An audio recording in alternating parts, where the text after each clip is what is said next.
George R. R. Martin has said that clues to the ending can be found all the way back in Book 1, and I got a new clue for you today. They did not show us this clue in Season 1, but they gave us the same clue over in Season 6, over in Braavos, so it may play a part in the ending to Game of Thrones Season 8. But real quick, please let me thank Celador and Bean Dip for All, or Courtney, for becoming channel members, and Maria Kerrigan and Janet Miller for helping in the campaign to save a child's life. Thanks, guys. Alright. As you guys know, I strongly believe that Arya Stark will take out the Mountain in Game of Thrones Season 8. There are a lot of clues that foreshadow both why it's her and how she does it. How will she do it? Dagger to the face. I'll get to that another day. But stabbing him in the face like she did to Sir Meryn Trant in the show?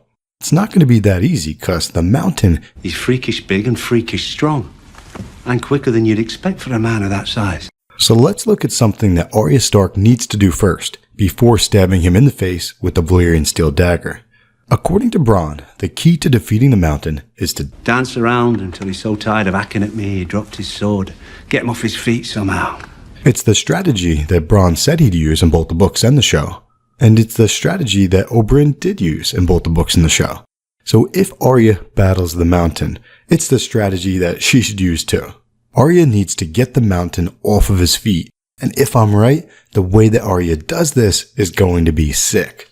Do you remember when Arya ran away from the waif, or rather, when Arya ran away from her own split personality, depending on how you interpret the waif?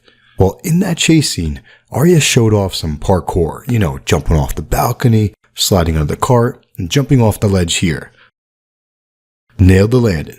Arya did some hardcore parkour. The show writers may have given us this for a very specific reason. Let's go back to Book 1, where George R. R. Martin said that we can find clues to the ending.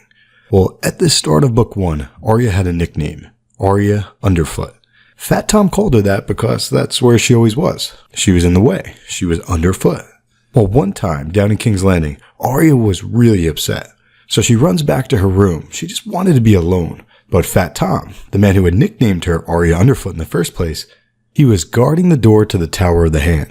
And as Arya ran up, Fat Tom reached down to grab her, but Arya slid through his legs. So that's the clue from Book 1.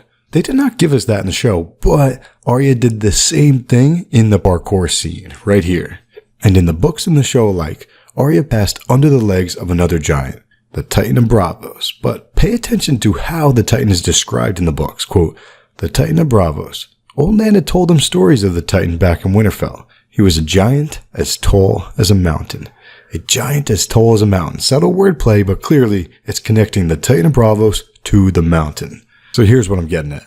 There's a chance that they showed us this parkour slide in Season 6 so that when Arya does the same thing to the Mountain in Season 8, when she slides under his legs, fans won't get all up in arms like, where did that come from? Because we've already seen her do it. She slid under Fat Tom's legs in the books, and she slid under the cart in the show. And when Arya Underfoot slides under the legs of the Mountain in Game of Thrones Season 8, it will be the second time that Arya has passed under the legs of a giant as tall as a mountain. As Arya slides through his legs, expect Arya to slice the Mountain's ankles to get him off his feet, because that's how you beat him. It's the strategy that Bronn said he'd use, and it's a strategy that Oberyn did use.